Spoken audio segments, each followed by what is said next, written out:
हरिओम। ओम गणेश। एक बार फिर से मैं कर्मकांड बाय आनंद पाठक में आप सभी का सहृदय स्वागत करता हूँ। लक्ष्मी जी की कुछ ऐसी संक्षिप्त, महत्वपूर्ण, शास्त्रोक्त, अद्भुत, अलौकिक और चमत्कारिक फल देने वाली कुछ साधनाएं जो हमारे द्वारा भी अनुभवित है और आप में से ही बहुत लोगों ने भी इसका अनुभव किया है और इसका भी लिखित में हमारे पास इसका एविडेंस है, जो बहुत लोगों ने हमें व्हाट्सएप के माध्यम से लिखा था। ऐसे ही कुछ साधनाएं मैं आपको बताने वाला हूँ आज के इस विषय और वीडियो में। पसंद आए तो लाइक कीजिएगा, शेयर कीजिएगा, चैनल पर नए हो तो सब्सक्राइब करके घंटे का आइकन अवश्य दबाइएगा। तो चलिए शुरू करते हैं। सबसे पहली साधना जो है वो है उत्तराषाढ़ नक्षत्र में या उत्तरा फाल्गुनी नक्षत्र में या उत्तरा भाद्रपदा नक्षत्र में। ध्यान से सुनिएगा, ये जो 3 नक्षत्र है, इन तीनों में से किसी भी एक नक्षत्र में 1000 नामों से माँ लक्ष्मी के, ध्यान से सुनिए, उन नामों में आप लक्ष्मी सहस्त्र नामावली का प्रयोग कर सकते हैं। आप केवल श्रीम श्रीम श्रीम स्वाहा मतलब यज्ञ करना है, श्रीम स्वाहा करके 1000 इसकी आहुति भी दे सकते हैं। यह जो 27 अक्षरों वाला माँ लक्ष्मी का जो मंत्र है, मूल मंत्र श्रीम ह्रीम श्रीम ओम श्रीम ह्रीम श्रीम कमले कमलालय प्रसीद प्रसीद श्रीम ह्रीम श्रीम ओम महालक्ष्मी नमः स्वाहा, इस मंत्र से भी 1000 बार आहुति आप दे सकते हैं। जो मैंने 3 नक्षत्र बताए, एक उत्तराषाढ़, दूसरा है उत्तर भाद्रपदा और तीसरा है उत्तरा फाल्गुनी। और उत्तरा फाल्गुनी नक्षत्र वाला जो यज्ञ है वो तो बहुत लोगों ने किया है, उसका परिणाम अद्भुत मिला है और आप में से ही बहुत लोगों ने किया है और हमें आपने व्हाट्सएप के माध्यम से अपना अनुभव साझा भी किया है। तो सबसे पहली साधना ये है, अब जरूरी नहीं है कि आप तीनों नक्षत्रों में ये चीज करें, हर 27-28 दिन में एक बार ये नक्षत्र अवश्य आते ही है। तो तीनों में से कोई एक नक्षत्र में आप एक संकल्प ले लीजिए कि 12 महीने तक हर महीने में यह यज्ञ करूंगा या करूंगी, या फिर किसी विद्वान से अपने लिए, अपने परिवार के लिए आप करवाएंगे। यह है पहली साधना। हाँ, अगर ये प्रश्न है आपको कि इसमें आहुति किससे दे, तो एक तो गौ माता के घी से आहुति दे सकते हैं और बाकी जो सारी चीजें हैं वो नॉर्मल ही है। फिर भी लक्ष्मी यज्ञ के लिए उत्तम जो सामग्री कैसे बनाई जाती है उसका वीडियो मैंने पहले बनाया है, वो भी प्रैक्टिकली।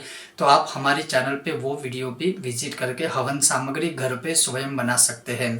नहीं तो जो रेडीमेड है, या जैसे जौ है, तिल है, या फिर कुछ ना मिले तो केवल गौ माता के घी से भी यह आहुति दे सकते हैं 1000 बार। उसके बाद जो नॉर्मल प्रोसेस होती है सामान्य रूप से, वो एज इट इज सेम ही है।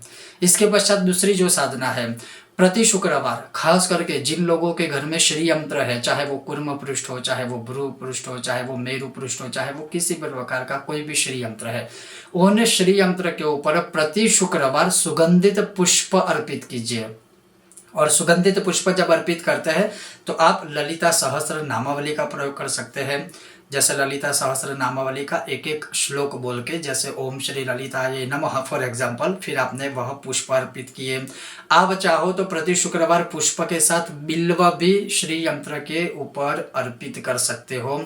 कुछ भी बोल के, कुछ भी मतलब मान लीजिए कि सहस्त्रार्चन न करके भी केवल सुगंधित पुष्प भी अर्पित करोगे श्री यंत्र के ऊपर प्रति शुक्रवार, तो भी माँ लक्ष्मी की पूर्ण कृपा प्राप्त होगी। जैसे मैं अगर नॉर्मली कहूँ कि चलो एक कमल का पुष्प मिल गया, तो आपने श्री यंत्र के सामने ओम श्रीम नमः श्रीम ह्रीम श्रीम कमले कमलालय प्रसिद्ध प्रसिद्ध ये मंत्र बोल के, या फिर ओम महालक्ष्मी नमः बोल के भी अगर आपने अर्पित कर दिया तो भी माँ लक्ष्मी की पूर्ण कृपा प्राप्ति होती है। तो दूसरी साधना है कि प्रति शुक्रवार श्री यंत्र या माँ लक्ष्मी जी के ऊपर सुगंधित पुष्पों को समर्पित करना या पुष्प की माला बना के पहना देना।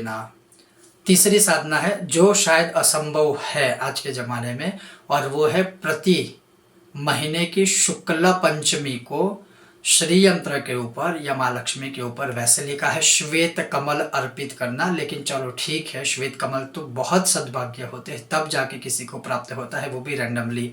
अगर श्वेत कमल नहीं मिलता है तो जो नॉर्मली जो पिंक जो मिलता है, गुलाबी रंग का जो कमल जो मिलता है सामान्य रूप से, उसी कमल को हर महीने की शुक्ला पंचमी को केवल एक कमल भी अगर आप चढ़ाओगे तो भी माँ लक्ष्मी जी की पूर्ण कृपा प्राप्त होगी। अब इसके अलावा और एक साधना है जो है हर पूर्णिमा की, जो बेल फल होते हैं, हर पूर्णिमा को मधुयुक्त बेल फल अर्थात शहद के साथ जो बिल्व फल होते हैं, जो बेल फल होते हैं, उसको थोड़ा तोड़ के, उसको थोड़ा क्रश करके उसमें थोड़ा सा शहद डाल के, फिर जैसे मैंने कहा कि श्रीम स्वाहा या फिर श्रीम ह्रीम श्रीम जो पूरा मंत्र है 27 अक्षरों वाला वो बोल के स्वाहा, या फिर ओम महालक्ष्मी नमः स्वाहा, या फिर लक्ष्मी सहस्त्र के एक एक नामों से भी आप अर्पित कर सकते हो, या फिर जो हमारे द्वारा अनुभवित है वो उत्तम जो है वो प्रयोग है श्री सुक्तम के एक एक मंत्र को बोल के फिर जो शहद के साथ बेलफल मिक्स किया है उसकी आहुति देना। जैसे अगर मैं आपको बताऊं कि ओम हिरण्यवर्णम हरिणीम सुवर्ण रजतस्रजाम चंद्रम हिरणमयीम लक्ष्मीम जातवेदोम आवह, ये बोल के आपके पास जो बेल फल है जो शहद युक्त है, बस ऐसे आप उसमें आहुति दे दीजिए स्वाहा करके।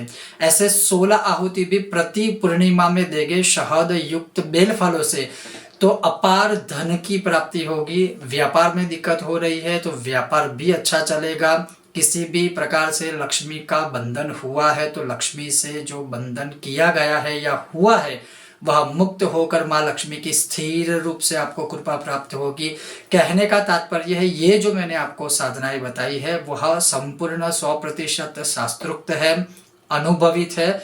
बस एक चीज आपको ध्यान में रखनी है, एक श्रद्धानुफलवाप्यते, श्रद्धा युक्त किसी भी एक साधना को नियम के द्वारा संचालित कर ले, संग्रहित कर ले कि चाहे कुछ भी हो जाए, मुझे हर पूर्णिमा या तो हर शुक्रवार या तो हर पंचमी या तो हर उत्तरा भाद्रपदा या फिर उत्तराषाढ़ या फिर उत्तरा फाल्गुनी किसी भी दिन या इन सभी साधनाओं में से कोई एक साधना प्रति माह मुझे करनी ही करनी है, चाहे कुछ भी हो जाए।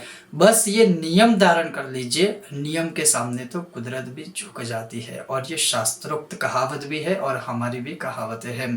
बस आप ये नियम को पकड़ के चलिए, अवश्य माँ लक्ष्मी की पूर्ण कृपा प्राप्त होगी। इधर उधर या अधिक जगह पर ना भटक के बस भगवान पे पूर्ण श्रद्धा रख के, शास्त्र पे पूर्ण श्रद्धा रख के, वचनों के, शास्त्रों के वचनों पे पूर्ण श्रद्धा रख के आप अवश्य ये कीजिए। बहुत लोगों के काम हुए हैं, होते ही है और होते ही रहेंगे। बस इनमें से कोई एक साधना आप भी कीजिए, कुछ समय तक कीजिए, क्या अनुभव होता है वो भी हमसे साझा कीजिएगा ताकि हम सबको बता सके कि हाँ अनुभव के माध्यम से ऐसी सारी चीज़ें होती ही है और हुई है, होती आ रही है और आगे भी होगी। बस यही है कि आपको श्रद्धापूर्वक ये करना है। इसके और विशेष कोई नियम आदि नहीं है, लेकिन अवश्य माँ लक्ष्मी की अगर कृपा प्राप्त करनी है तो ये साधनाएं कर सकते हैं। ओम गणेश हर हर महादेव।